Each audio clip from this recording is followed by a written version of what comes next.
Well, hello everyone, and welcome to UpNorthLive Unscripted. I'm Allie Baxter. Now today, depending on where you were across northern Michigan, you might have seen some sun, you might have seen some rain, you might have seen a little bit of both. Well, to tell you more about that, we're going to go ahead and bring in Chief Meteorologist Joe Charlevoix. So Joe, it definitely was kind of like a mixed bag out there today. I was up in Gaylord today, and 1 minute it was pouring rain, the next just bright blue skies, just sunny, not a cloud in the sky. Yeah, those are always the fun days, right? Right. But we did have, a lot of clouds to begin the day. Some areas did get some rain. A few spots still dealing with a little cloud cover, but the trend, Allie, tonight is we're going to get rid of the clouds, some clear skies, which will be nice. And then tomorrow, there's a weak front coming through. No big deal with that. And we have a really nice weekend coming up. And with those clear skies, I should mention too, I know we do this, on occasion, but the space station will soar over this evening, really bright tonight. So we'll tell you what time to take a look at that and where to look in the sky, and have the full forecast a little later. All right, something to look out for. Thank you, Joe. Well, we're kicking things off tonight with a born and raised Michigander who has returned to her home state to showcase the Michigan premiere of her new film.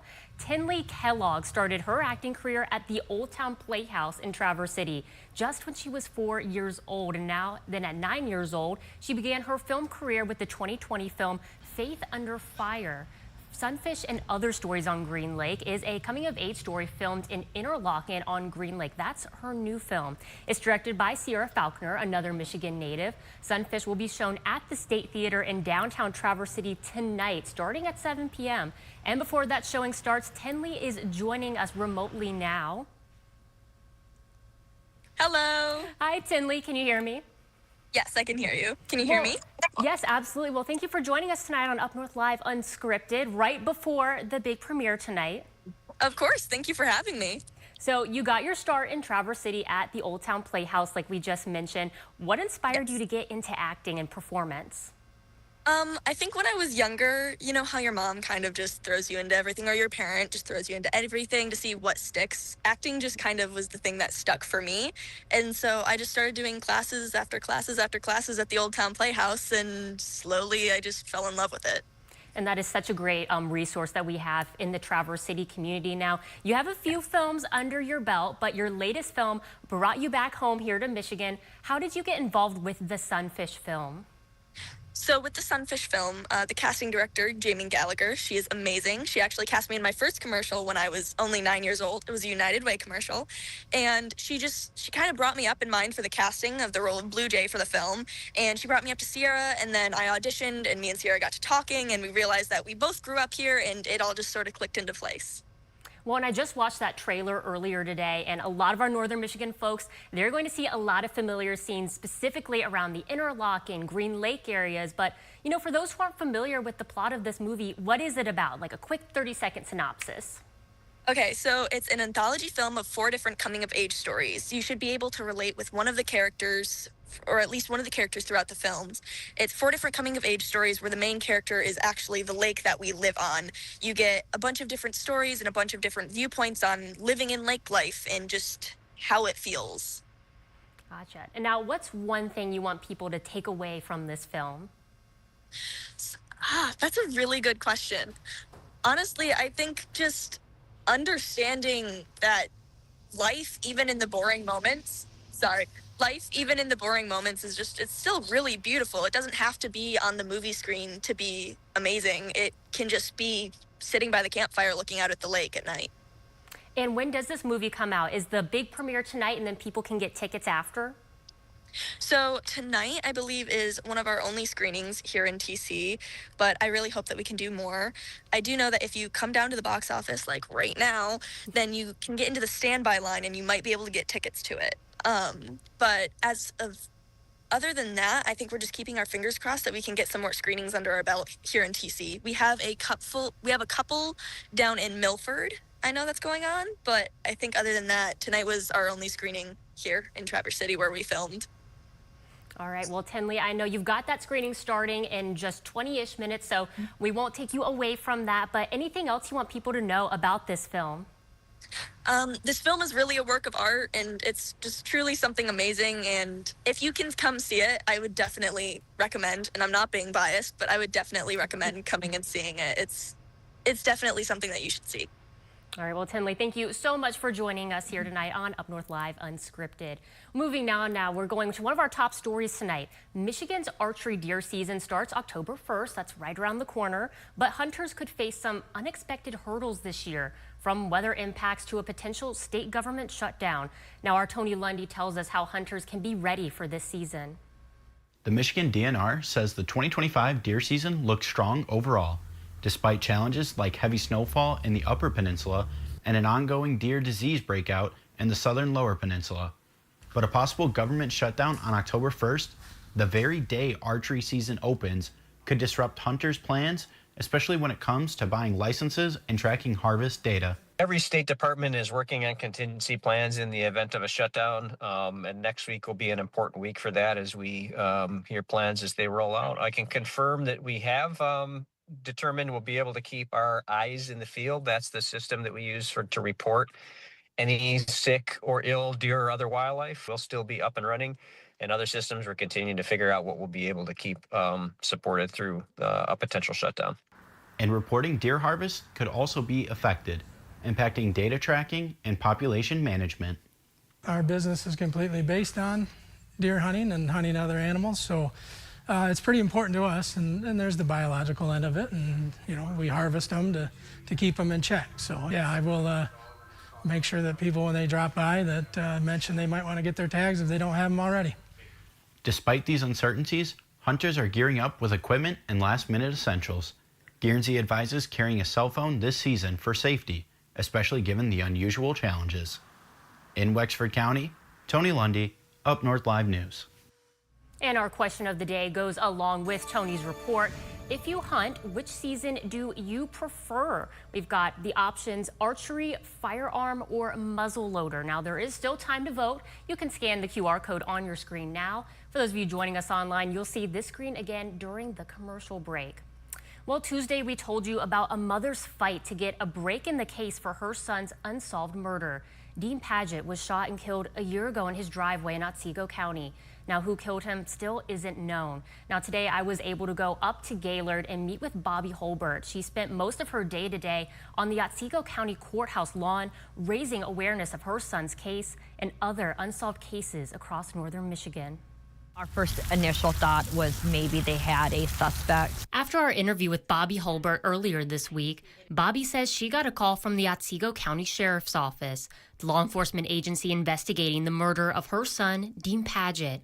Dean was shot and killed a year ago in his driveway. They're going to take and go over everything from the beginning to the end. Bobby says taking a step back may be exactly what Dean's case needs to move one step forward. But this time, it will be with another law enforcement agency. As of Wednesday, Dean's case was transferred to Michigan State Police. Good news for Bobby to share, as Dean's friends and family came out Thursday to honor his memory. He just had a big heart, and he never judged me. He was always there. It was like having a brother that wasn't my actual blood brother. Dean's best friend Brad says he spoke to Dean the night before he died. They talked about getting together soon. And then I got a phone call, and I was standing in my driveway. I just remember someone telling me. And I dropped my phone, and my phone had hit the ground, and it broke the screen. And at the time, I couldn't believe it. Dubbed Bobby's bonus child, Brad says since his friend's death, he's taken on the role of looking after Dean's mother, sister, and his 5-year-old daughter. He says it's still hard for her to understand that her dad is gone. Yeah, and she goes, "Oh, I just miss my daddy." I says, "Oh, I know that's hard, baby." And then she kind of goes on about how she likes painting pictures. And I asked her, "What do you like painting?" So I like painting pictures of my daddy. It's the little things from loved ones, like the pictures and stories that Bobby says help keep Dean's memory alive, especially on days when it feels heavy to carry on her own. I personally have not posted on Facebook today. I haven't been able to bring myself to it, but I will. It was emotional enough today, just waking up and getting out of bed. It's the last thing I wanted to do today, but I knew I had to. So on a year since Dean's death, and what also happens to be the National Remembrance Day for murder victims, Bobby walks for justice. I'm wondering if I could even stand here today and do this with everybody in public. I literally was having a panic attack. And she just reminded me how strong I was and that I could do this. And I'm not just doing it for myself. I'm doing it for Dean. I'm doing it for others that have lost loved ones. Now, Bobby did tell me even though Dean's case is being transferred to state police, the tip line for his case will still be available to use through the Otsego County Sheriff's Office. And we do have that number on our website right now at UpNorthLive.com. In more continuing coverage, a rare type of bird is making a comeback in northern Michigan and at record high rates. Meteorologist Ethan Foreman spoke with experts on when you can see the bird and how to protect the species. Great Lakes piping plovers are a small shorebird species that is endemic to the Great Lakes Basin.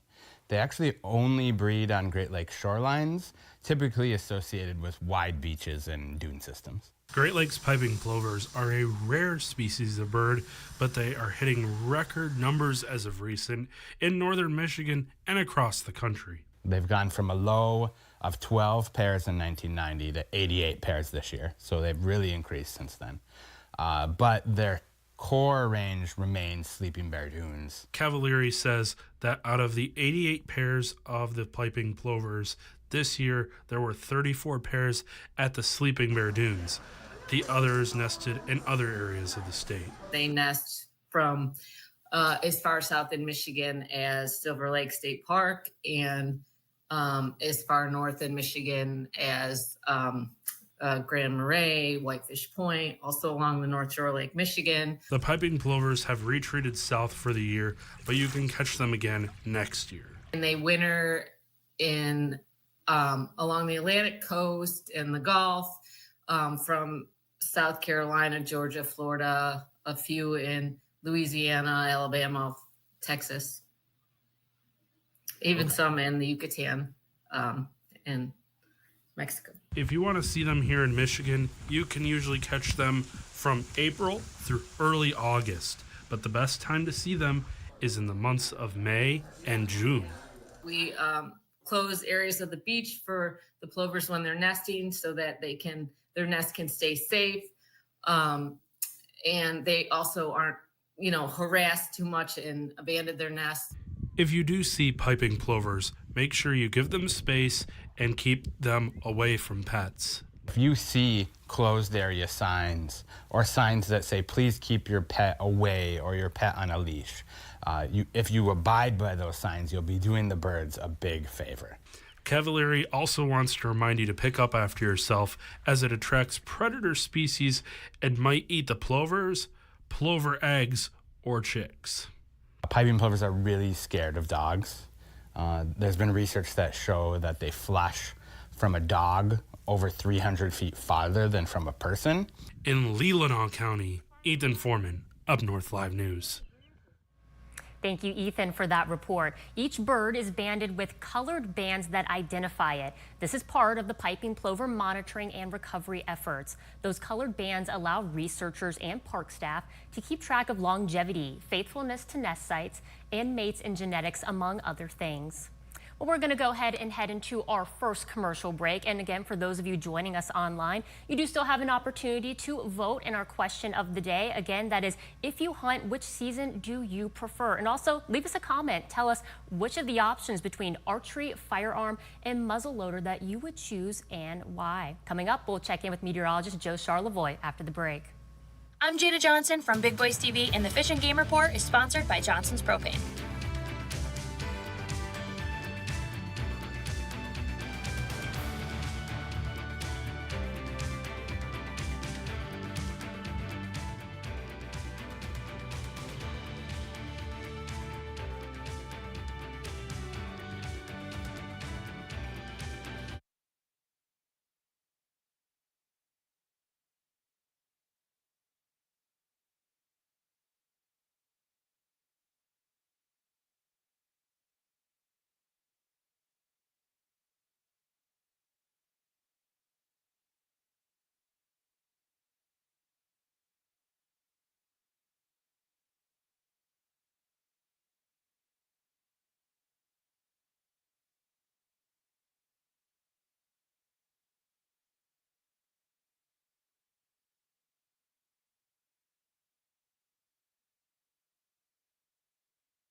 Welcome back to Up North Live Unscripted. Now, as we get closer to October, some might think that fall weather is just around the corner. But as Chief Meteorologist Joe Charlevoix tells us, Joe, that might be not quite a reality right now. Yeah, maybe not this corner, but the corner around that corner, or, you know, and then around like that corner. And then around that corner. Yeah, I mean, even next week it looks, you know, I don't know if I want to say July weather, but kind of, you know, 70s, maybe around 80. With quiet weather continuing. We just don't have any cold air set to arrive here anytime soon, Allie. Okay. Let's take a look at our satellite picture today. You described this perfectly earlier in the show. It was kind of an interesting day with showers, a lot of clouds. We had fog in spots this morning. But the trend this late afternoon and evening has been to see the clouds departing and just a couple of lone showers right there, south of Alpena. So, you know, you get down by Escoda, Tawa City, heading out there into Lake Huron. That is the end of any rain. Meanwhile, we did have a large bank of clouds up here earlier near US 2, Emmett County, between Beaver Island and the mainland there and the Mackinac Bridge. But that cloud cover is quickly fading away. And we'll go to Petoskey right now. Interesting look there, right overhead, kind of cloudy. Some clouds in the distance, but this camera, even about 20 minutes ago, was almost completely overcast. So we are seeing some clearing taking place, and much of the area will see a clear sky. We teased earlier that we may see that, well, we will see the space station going over tonight. Look, what time is it now? 6:40, so about 2 hours from now. Look in the west-northwest sky, 8:52 p.m. tonight. And then it's going to be very high on the horizon, very bright tonight, about as bright as it gets, and it'll kind of depart to the east-southeast around 8:57. So between 8:52, 8:57, that's when that will be overhead. And again, the direction to look in the west-northwest sky right around 8:52 tonight. We do have a cold front upstream. So if you look up on the other side of Lake Superior, that blue line, that's a cold front. That is the only chance for rain now for maybe the next week. And not a lot of rain is going to happen with that. What we will see is a clear sky this evening. Late tonight, some increasing clouds north, and then maybe a spotty shower tomorrow. You can see how very sparse this rain is, though. Not a lot. Maybe some clouds in the morning. Looks good for high school football tomorrow night. Dry weather, pleasant. And then here's the weekend. Saturday, gorgeous day, and the same thing as we head into Sunday. Lots of sunshine, maybe a little bit of early day fog. That is it.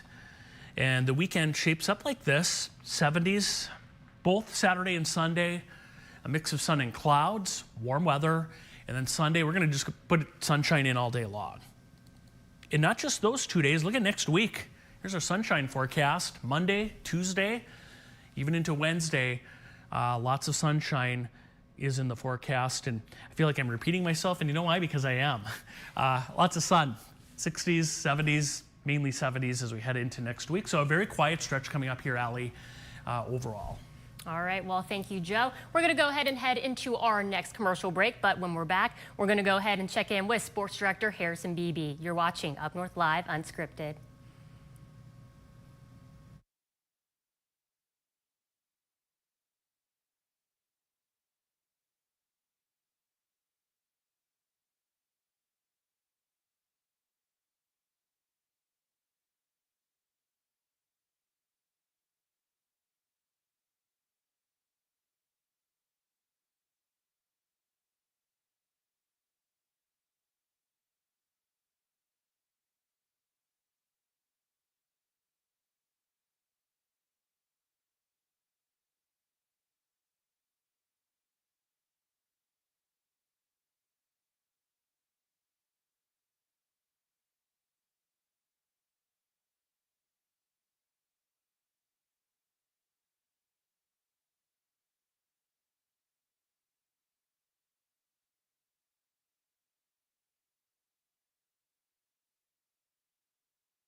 Welcome back to Up North Live Unscripted. Well, week 5 of high school football is now upon us. Sports director Harrison Beebe sat down with the sports writer for the Petoskey News Review for a preview of this week's matchups. The following segment is sponsored by Jimmy John's of Traverse City. Drew Kahani of the Petoskey News Review is back for week 5 of the high school football season in the Jimmy John. Oh, well, I don't know if we're able to go back to Harrison's story. Oh, we're coming back right now. The following segment is sponsored by Jimmy John's of Traverse City. Drew Kahani of the Petoskey News Review is back for week 5 of the high school football season in the Jimmy John Sports Corner. And Drew, let's start this week's discussion with a pretty good matchup in the 8-player round. We've got 4-0 in the Lakes hosting 4-0 Hillman. Yeah, it'll be interesting to see if we have a lot of offense in this one. You know, Inland Lakes is averaging 50 points a game, and then you got Hillman averaging 41 points a game. So it's kind of going to be who's going to give. Inland Lakes hasn't given up a touchdown on the season, which, you know, through 4 weeks, that's never happened in program history. So we'll see if Hillman can kind of break into that scoreboard this week against the Bulldogs. Moving right along, let's jump to the Big North Conference where Gaylord, you know, we talked about the Blue Devils last time you were on. They're now 4-0. They've doubled up that win total and look to be a real competitor in the Big North Conference. Now that I got to go to a Cadillac team that, yeah, they'd be favored if there were lines in high school football, but the Vikings seem to be getting better each and every week. Yeah, this is kind of a dangerous game for Gaylord. You know, they're feeling probably as good as they have all season, coming off that JC's Traveling Trophy win over Petoskey. It's kind of a trap game going to a Big North Conference foe that knows you really well. Kingsley, Traverse City, St. Francis, after the Stags demolished Boyne City. I don't think anybody's, you know, surprised that Kingsley came out of Boyne City with a win, but just how they did it, 38-6, was quite the surprise. You know, now they got to get ready for a Traverse City St. Francis team that's absolutely rolling teams this year. We could call this matchup number 1. You know, they're both in Division 6 now, so this is probably a precursor to the playoff matchup to come between these two that feels inevitable. So number 1 versus number 6 at this point in the season, we're pretty lucky to have this on the schedule. All right, thank you, Harrison, for that preview. We're going to go ahead and head into our final commercial break. And again, if you are joining us online, you have another opportunity to vote on our question of the day. Again, that is, if you hunt, which season do you prefer? Archery, firearm, or muzzle loader? And there is still time to vote. And also leave us a comment and let us know why you chose which of those seasons. We'll be right back.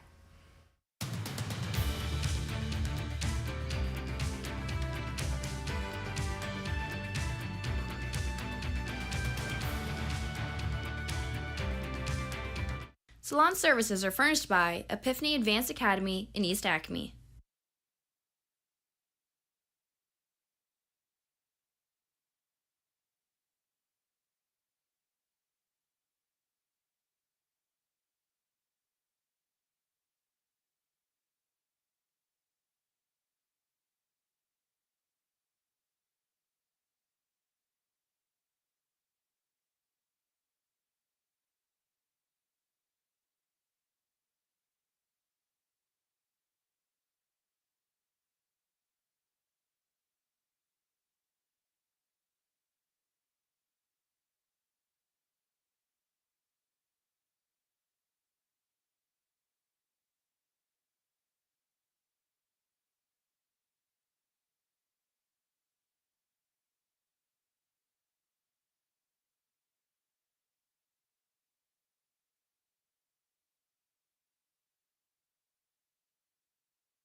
Welcome back to Up North Live Unscripted. Let's take one last look at our question of the day.